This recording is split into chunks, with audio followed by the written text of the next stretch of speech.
Hello and welcome to another episode of Seeds of Greatness. Today's episode is on Native Gringo. I sent him some questions and he sent me some answers. First question, where are you from? He says, I was born and raised in San Francisco, California. Some call it the Bay Area. How long have you been in the music industry? He says, I wouldn't say I'm officially in the industry just yet, but I am kicking in the front door ever so slightly. LOL. I've been making music since I was 15. It all started on a drum set and grew from there. What instruments do you play? He says, I play the drums and piano. I have played an auto harp before and I would love to get one. Where can people find you at on social media? His Instagram is Adam_NEMZER. His links to his music can be found at linktr.ee/ADAM_NEMZER. What made you get into music? His answer? When I was a kid, both of my parents were in the music scene, with my mom being a singer and choreographer, and my dad being a session guitarist. Early on, I got into drums, and that's what led me to where I am today. I said, I see you use an MPD 226. How'd you hear about that, or are you just a fan of Akai? He says, in high school, a friend of mine had an MPC 1000. I've always loved the Akai, and that's what made me go after the MPD 226. In my case, I wanted a drum machine, but I already had plenty of sounds I could use, so this MIDI controller was the perfect thing for me. My next question, it looks like you're in a group called Shuttermindz. What does Shuttermindz mean? He says, the other member of Shuttermindz, Velvet the Reaper, actually came up with the name for our group. To me, it's kind of a way of seeing things. To some, Shuttermindz sounds like it means your mind is closed, but I like to think of it as the other way around, opening your mind. Next, is there a particular computer program that you like to use? He says, in high school, when I just played the drums, I used to love to go around and take a tour of the studios that were in the area. At that time, you were able to call them up and sometimes they would be able to squeeze you in just to check stuff out. Every single one of the studios that I went to all use Pro Tools, so ultimately that is what leaded me towards buying that as my very first DAW. Also, DigiDesign, who originally created Pro Tools, used to have their building, one of them anyway, in Daly City, which was like 20 minutes from me, so I used to pass by it on the freeway all the time. That was before Avid bought them. In this day and age, there are so many different DAWs. I would say start with what your computer can handle and then go from there. There's plenty of programs that come with free trials as well, so you can see which ones you like best. But I fell in love with Pro Tools because you could pretty much do everything in it from creation to mastering. Next question, what ways do you suggest for people to get better with the program? His answer, honestly trial and error. Originally when I bought my first DAW, it was Pro Tools 7. At that time, it came with CDs and, of course, the full license. Oh, the good old days. It also came with a disc with all kinds of samples for the first year. So all I would do is practice using those samples and creating songs with them. So it was like basically full loops, 4 bars, 8 bars, and I could just put stuff together based on the key it was in to match it up. It wasn't until I got a microphone that I started getting more creative with what I used to record. When I got the mic, I started recording real sounds, and at that time, I also got a very small 25 key MIDI keyboard. And that's when I started exploring all of the free VSTs, the ones that Pro Tools came with. So I guess to shorten up this long answer, I would say just practice whenever you have time and use your resources like YouTube or maybe ordering some books on Amazon. I've done both and still practice whenever I have a chance. If you think about it, every time you create a new song, you kind of are practicing. Next question. Who would you say are your top 5 musicians / singers / rappers? He says, man, that's tough. Well, as a kid, I used to love listening to Michael Jackson, Prince, Green Day, Wu-Tang Clan, and Metallica. So I'll just go with those, even though my list could go on forever. Next question. Who are your favorite producers? He says, also a tough one. Dr. Dre, EA Ski, Timbaland, Rick Rock, Traxamillion, Gummy Beats, Simon Servita, Ocean, Sutter Kane, Frank Lucas, Curtis King, Av McCree, Warren Hewitt, DJ Payne 1. Pretty sure I'm still missing some, but that's a pretty good list. LOL.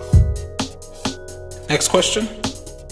Who inspires you when it comes to making your music? He says, man, just about everything. Like sometimes I'll just hear something on the radio and I'll be like, man, that's cool. And then I'll start to hear melodies in my head later that day. It doesn't happen every day, but when it does, I usually end up making a pretty cool song. When me and the other member of Velvet are together making music, that's very much inspirational. I think it's very inspirational to just be in the room of other like-minded producers or artists. I also get inspiration from watching YouTube sometimes. I get very inspired by watching someone else make a track, and it'll get me in the zone to want to make one as well. Next question. Do you have a favorite song that you've created or been a part of? Heck yeah. For starters, I had the pleasure of mixing several of the songs for 100 Miles, White Space. That whole album is dope.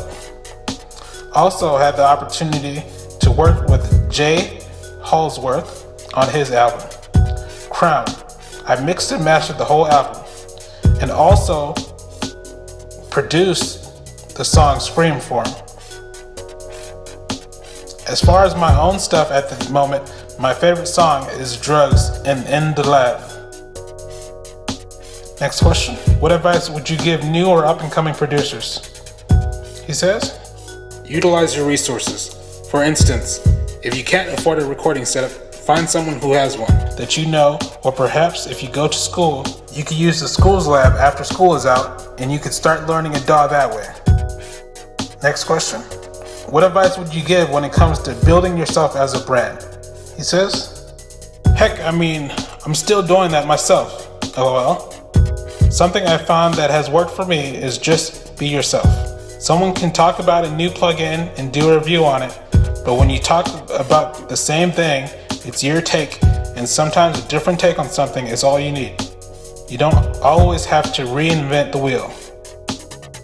Also, I personally don't want my brand to be built on spam ads, emails, and promoted ads about buying my service to be the core of who we are. I want it to be built on quality and relationships, not a quick, fast transaction. Next question. Is there a certain place you like to get sounds? It says, I'm pretty picky when it comes to that, so I stick with the people I have grown to trust over time.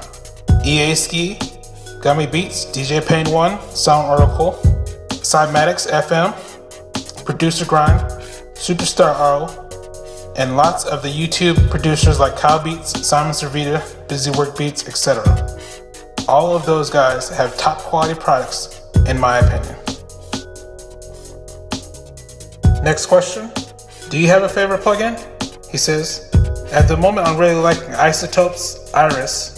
It's a sample-based synth with lots of cool presets, and I can drag and drop my own samples in to use them too. Lots of creative possibilities.